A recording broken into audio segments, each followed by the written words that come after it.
Hello and welcome to Soothing Pod's Sleep Stories. Tonight, I will be your guide as we embark on a journey to ancient Greece, where we will follow the story of Achilles, one of the greatest warriors that ever lived. You've likely already heard many stories of Achilles' heroism and wisdom during the Trojan War. So, instead, we will dive into the story of his life, his childhood, his relationships, and his character in this incredibly colorful period of history. Before we begin, however, let us take a moment to unwind and find peace and comfort in the place that we are in, here and now.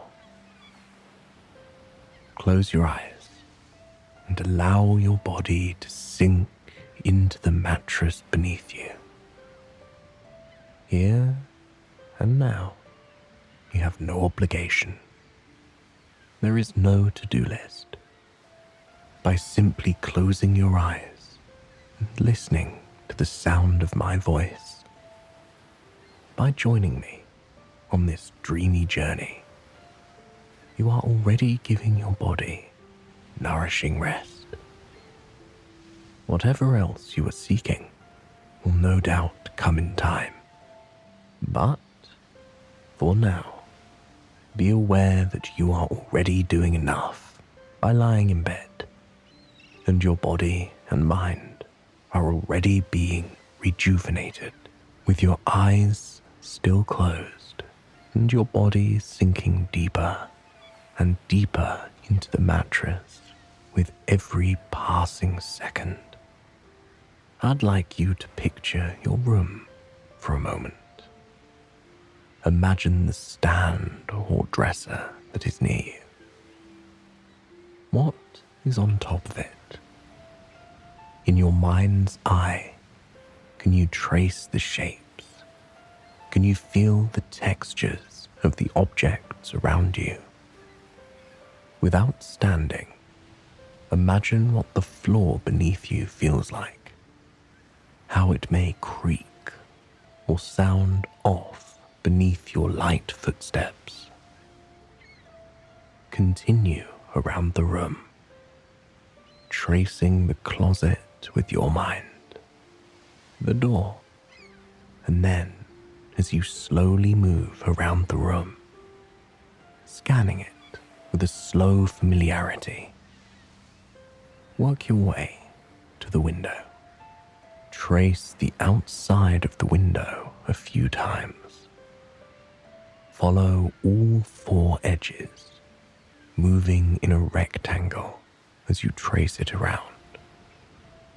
As you imagine the window, try and imagine something else with me for a minute. What does it look like beyond the glass? Can you see the stars sparkling in the inky black sky? Or perhaps it is a cool, rainy, or snowy night. Can you picture the snow or rain drifting down, glistening in the dim light?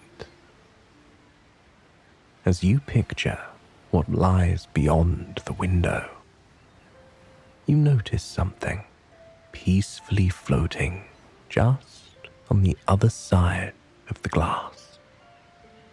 It appears to be a pool of water, a bubble of sorts, floating weightlessly in the air.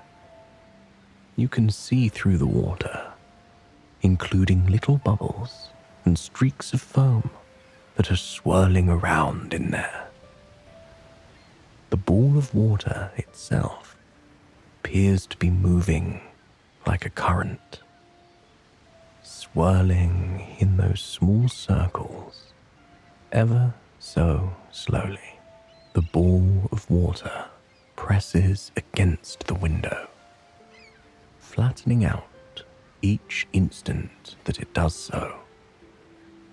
As it presses against the glass, it makes a sticking noise and a pop, like real water would. You watch the water in awe for a long moment as it drips down the window and glides through the tiny crack beneath the glass. Slowly, water comes together once more, forming again into that otherworldly little orb of water that seems to be weightless. The ball of water floats toward the air, peacefully drifting towards you as though it is in a dream. And as soon as the ball of water is hovering over you, it begins to glide down towards you. It radiates a peaceful, warbling noise, like water swirling around in a tiny creek bed or a puddle at the edge of a forest. As the ball of water lowers toward you, a feeling of tranquility washes over you. Gently, the water glides down to your forehead, and it touches you so softly that you can barely feel it. As the water touches you, you become aware of how warm it is, like toasty bath water or soothing water from a hot spring. In its touch, you feel your head and shoulders relaxing, as if any tension has been melted away by the water. Gradually, your tongue falls away from the roof of your mouth. Your jaw unclenches, erasing any pressure you may have been holding there. Tiny muscles around your eyes relax. Any busy thoughts or negativity that may have been swirling in your head slowly disappears, leaving you with a manageable, peaceful headspace. Slowly, the water moves down, working its way down to your torso. As it touches your torso, you let out a sigh of relief at the comfort the warmth of the water provides.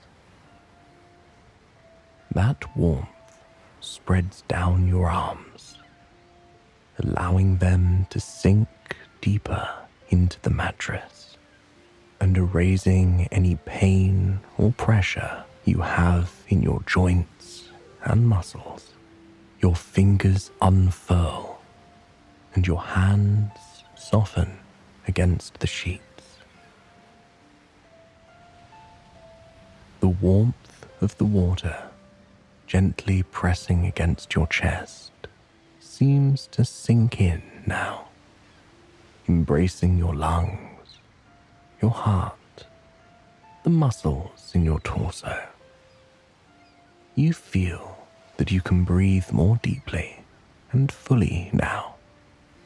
You take a deep breath in, savoring the nourishing feeling of that lovely breath as it fills your lungs completely. Your heart slows to a steady, healthy pace, making your body and mind feel even more at ease. Slowly, the ball of water moves down to your legs. Any restlessness you have been feeling in them, any discomfort, melts away, disappearing into the bed beneath you. Your feet and calves relax, allowing you to put the full weight of your legs into the mattress. as leisurely as the ball of water came into your room. It drifts out, leaving you feeling refreshed and ready for the story ahead. Now that we have taken the time to relax and find comfort in the place that we're in here and now, let us begin our story. Curiously enough, the story of the hero Achilles began long before his birth.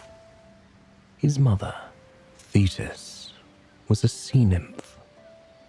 She was a kind, beautiful woman with a voice that was so enthralling it could make people fall in love with her with a single song. She spent long days sitting on the coastal rocks, singing into the mist with her fellow sea nymphs and dreaming of what her life would one day become.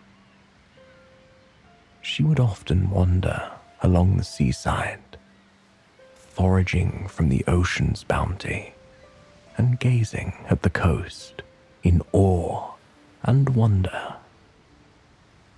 No matter how many days passed, Thetis never grew tired of the abundance that the ocean provided, at the beauty that it radiated day in and day out. She lived a peaceful life there on the coast, a life where she cared for the earth and the sea with nothing but appreciation and love. However, even in her serene days by the coast, her calm hours spent listening to the waves and soaking in the light of the golden sun, she could not escape the conflict of the gods above. Thetis's first encounter with the gods happened soon after Hephaestus was born to Hera. She struggled to accept her son's deformities and saw him as an embarrassment. In an effort to rid herself of him and the shame she felt, Hera cast her son into the sea, hoping to never see him again. But the young baby Hephaestus was heard by Thetis soon after he was cast down from Mount Olympus. Thetis had been relaxing on the shores of the beautiful volcanic isle called Lemnos, soaking in the light of the sun and watching the waves move in and out on the white sand. The sound of the rhythmic ocean waves was soon overwhelmed by the sound of a baby crying. Touched and desperate to save whoever the child was, Thetis dove into the waves and wrapped her arms around the young child, cradling him kindly in her arms. She wrapped him in a cozy bed of seaweed and brought him ashore the island. It didn't take long for her to hear what had happened to the child, what the powerful goddess Hera had done to him. Thetis knew she could not let an innocent child suffer due to the will of the gods, especially a will as selfish as Hera's had been. So, Thetis decided to raise the young child on Lemnos with the help of Eurynome, another water nymph. They gave Hephaestus a bright and wonderful childhood, one that was much better than the one he would have received up in Olympus. But this wasn't the only time Thetis would raise a hero, or raise someone with great power. Thetis was a great beauty, and the word of her kindness and work ethic had spread across Greece and even up to Mount Olympus. It didn't take long before two of the most powerful gods had their eyes on Thetis, wanting her hand in marriage. From the peak of Mount Olympus, Zeus often found himself looking down to the sea in a daze, admiring Thetis as she wandered along the seaside and spent long afternoons helping those around her.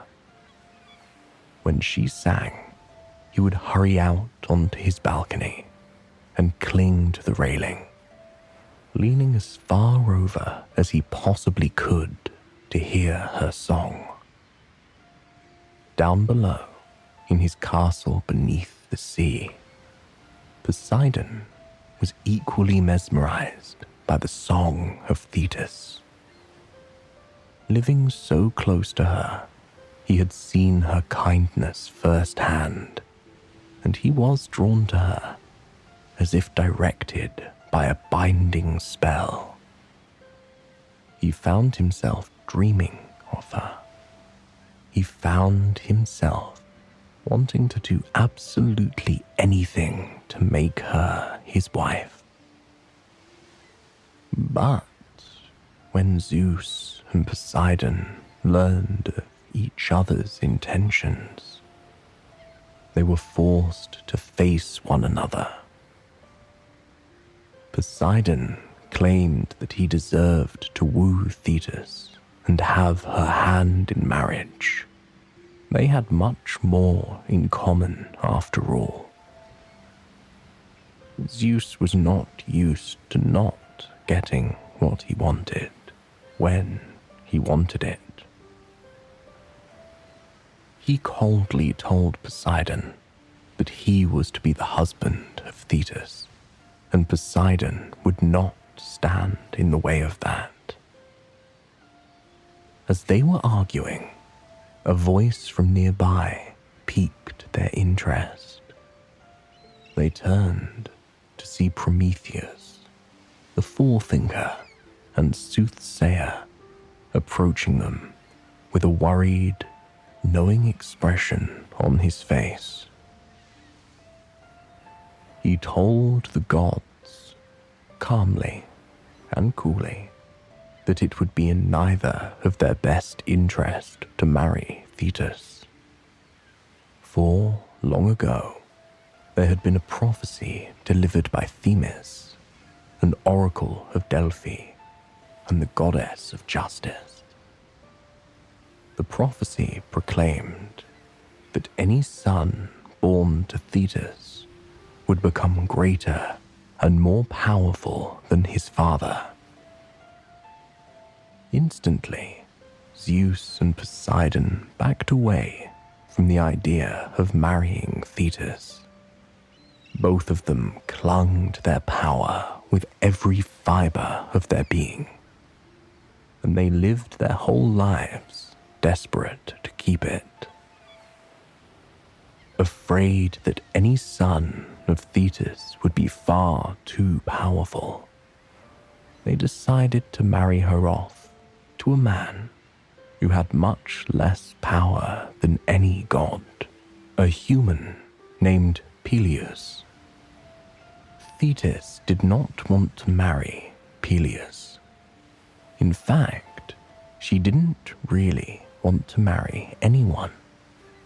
But after some convincing from Peleus, and the knowledge that the gods would not wane in their demand, Thetis agreed and was wed to Peleus.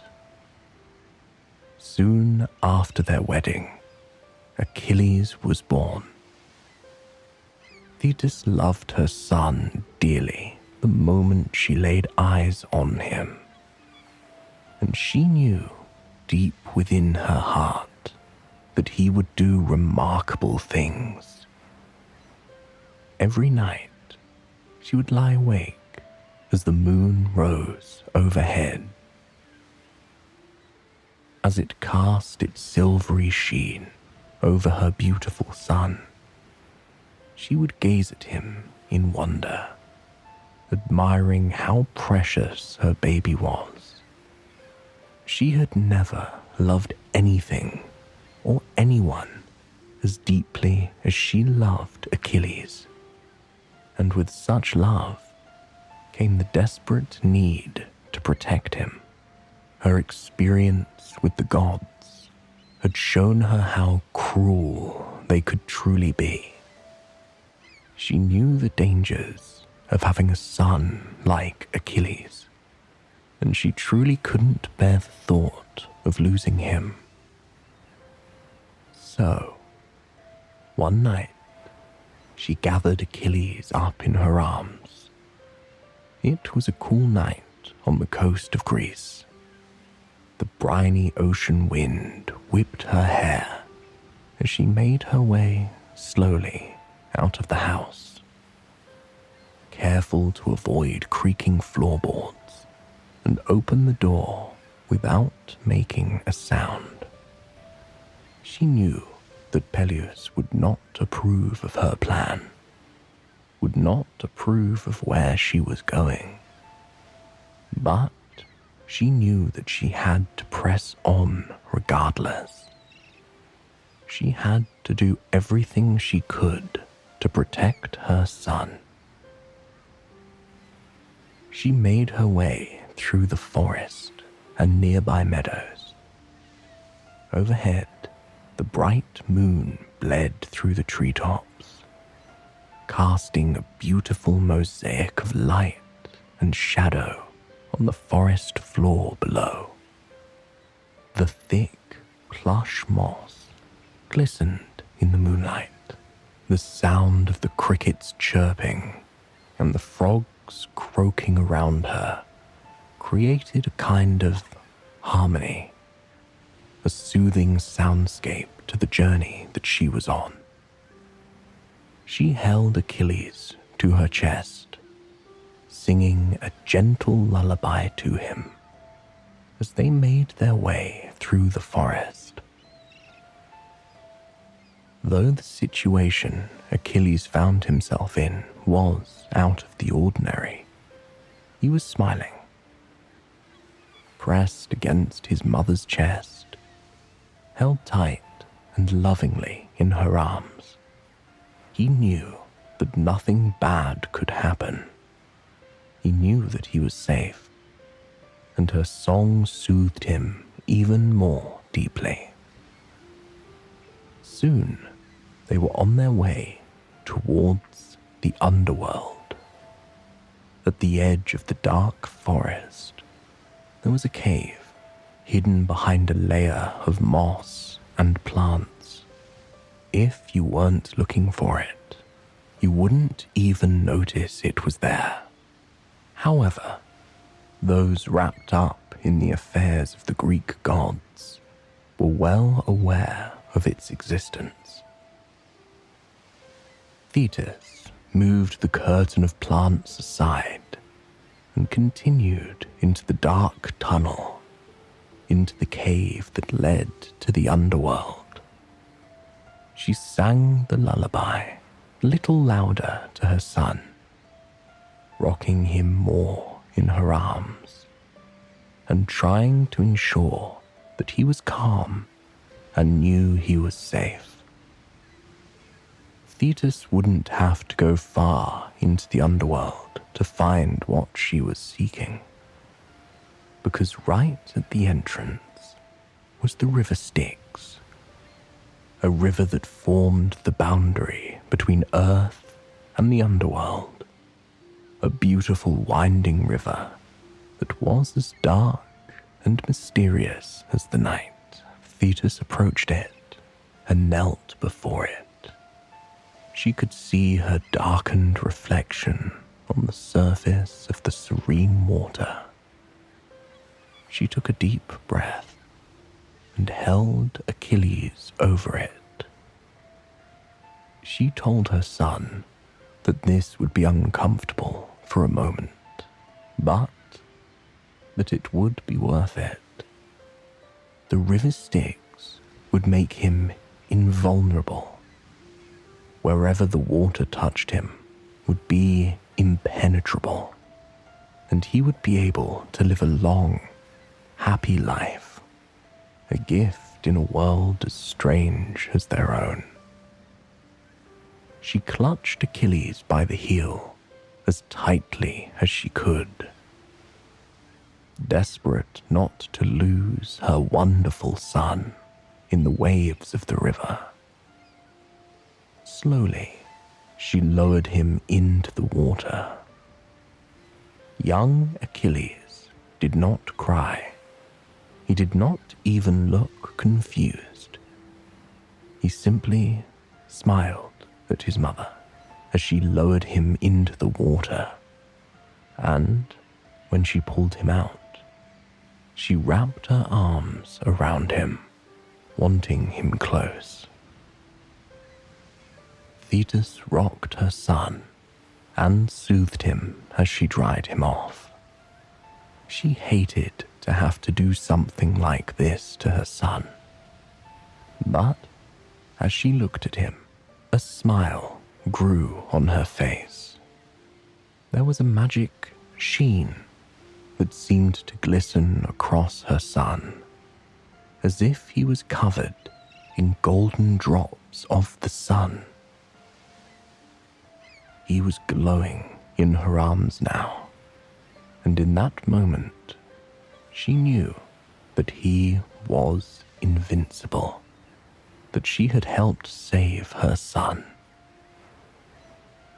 The next few years of Achilles' life were full of love and long sunny days spent in the beauty of nature. His mother and father rarely spoke of the prophecy about Achilles and his greatness and power. They wanted him to be a happy child with a full, loving life. And yet, it seemed that attaining greatness and waging battle were inescapable for him, like they were a part of his destiny. From a young age, he would gather sticks and act out pretend battles in the vibrant green grass of the countryside around their home. His mother would try to shoo him away from it, but his father encouraged it, knowing that fate would be fate, regardless of their intervention. Achilles' strength and wit were also obvious from a young age. He outwitted many of the children his age, and in his village, he seemed to be the leader of every game and every event the children took part in. His natural abilities to lead and be in a position of power were undeniable. And soon, Achilles wasn't the only child in his parents' house.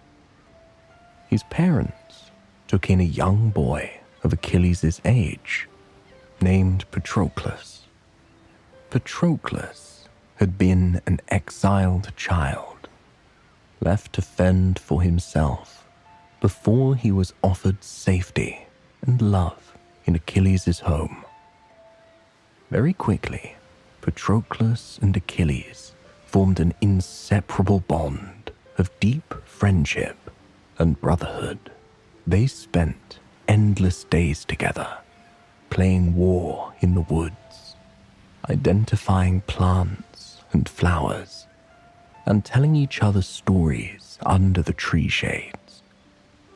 On rainy days, they would sit beneath a big oak and tell each other tall tales, trying to scare one another with each clap of thunder. They loved each other and understood each other in a way that few people get to experience in their lifetime.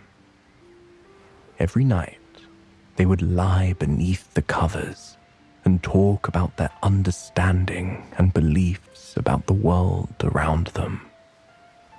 They found themselves in a beautiful union, companions and best friends for life. But then, when Achilles was 9, it was foretold to Thetis that her son's fate was either to gain glory and die young, or to live a long but uneventful life in obscurity. Upon hearing this, Thetis was absolutely devastated. She did not want to lose her son, to lose the light of her life.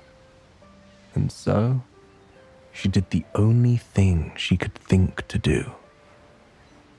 She decided that she must keep him from serving in the war in any way possible. She disguised Achilles as a young girl and sent him to live with King Lycomedes and his 7 daughters. It was a lush life, a life even more extravagant than the one that Achilles had been living. But he knew that it was not his fate. While the girls were encouraged to forage, to sew, to do art, Achilles struggled to follow those rules. His urge to fight, to grow stronger, to lead, it was all simply too much for him. He often found himself getting in trouble. He formed close bonds with the girls, who tried to help him see that living there was in his best interest. Many days, Achilles found himself dreaming of his life back home. He spent long hours wondering about the prophecy that had been spoken of him. And he wasn't the only one. The Greek army had heard of the prophecy, but they also knew it would be nearly impossible for them to win the Trojan War without Achilles by their side. And as such, they began to seek him out. They spent long weeks and months combing through the countryside, doing absolutely everything they could to try and track down where Achilles had been sent. Eventually, they got word that he had been disguised in the court of Lycomedes. The Greek heroes, Odysseus and Diomedes, set out to the court of Lycomedes with a plan in mind for finding Achilles in the large group of young girls. They disguised themselves as salesmen and arrived in the lush court with bags full of jewels and clothing that they believed the young women would be interested in. They poured them out on a table, and the women swarmed them, admiring them in awe and turning the precious jewels over in their hands. Achilles, still disguised, was in the thick of it, staring at the jewels from afar with little interest. Then Odysseus and Diomedes set newly made weapons out on the table. They were stunning swords and shields, breathtaking weapons that would make any warrior look twice. Achilles couldn't resist. He took the swords in his hands and swung it around, checking the weight and the power of the incredible weapon. He was practically glowing as he held it, and as everyone looked upon him, they couldn't deny who he was. Odysseus and Diomedes took Achilles by the arm, leading him away from the court of Lycomedes. Achilles went without resisting. Deep in his heart, he knew that he was needed to win this war, and every part of him wanted to fight in it. And indeed, Achilles did fight. Right from the start, he was given command of a fleet of 50 ships. He was the fiercest leader that the Greek army had. There was little that slowed him down, and his wisdom well surpassed his years. Fortunately for Achilles, his role in the war saw him reunited with his beloved Patroclus. By now, they had both grown into men, and they had many, many years to discuss with each other and stories to tell. Patroclus was a warrior, leaps and bounds above many other soldiers, and as such, the two spent long hours discussing strategy and their plans to win the war. But, along with that, they often found themselves reminiscing about their childhood days together. They both recalled the long days they had spent running through the serene woods, and the magic moments they spent lying beneath those beautiful towering trees, admiring the way the sun shone on the leaves. The afternoons they spent mock fighting one another, trying to outdo each other in their make-believe worlds. It was a precious time in their lives, the time of their lives that would give them much peace and comfort through their battles of the Trojan War. The Trojan War was a long one. For 10 long years, the battles raged on. Achilles was undefeated, winning every single battle that he found himself in. Patroclus was always by his side, encouraging him, guiding him, and offering a listening ear for both strategy and his feelings. But soon, tragedy struck. After being disrespected, Achilles stepped away from battle, refusing to fight. Patroclus took his place in leading his army, and though the battle went well at first, it took a turn for the worst. Patroclus was killed by a Trojan hero named Hector.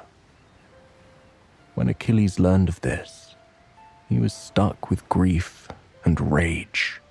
He turned to his mother for comfort and support, just as she had when she took him to the river Styx. His mother held him and protected him in her arms. She rubbed her son's back and promised him that things would be all right. They spoke of the beautiful times he shared with Patroclus, of the beauty of their bond. This helped Achilles, but he knew he needed more. He wanted to avenge Patroclus, and he vowed to do just that.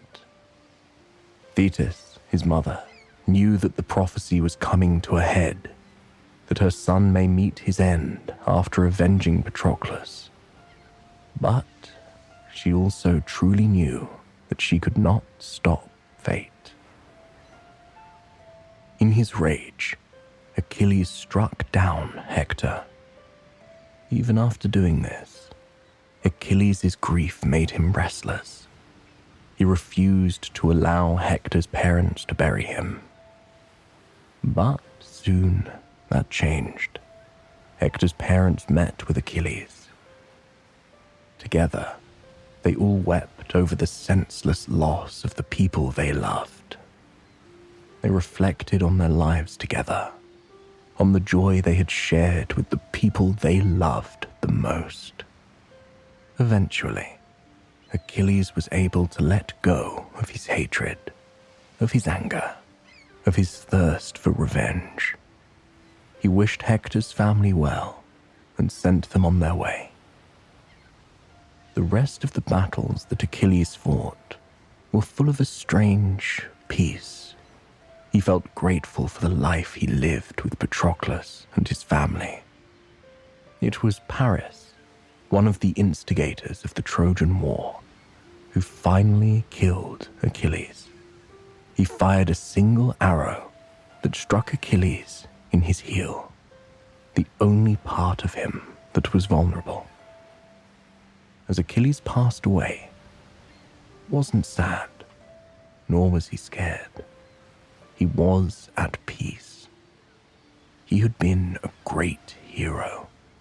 He had loved deeply. He had fought bravely. And now, he was ready to rest. I hope you have enjoyed this sleep story, and it has brought you a night of peaceful, restful sleep. Please, join me again tomorrow night for another sleep story. Until then, sweet dreams.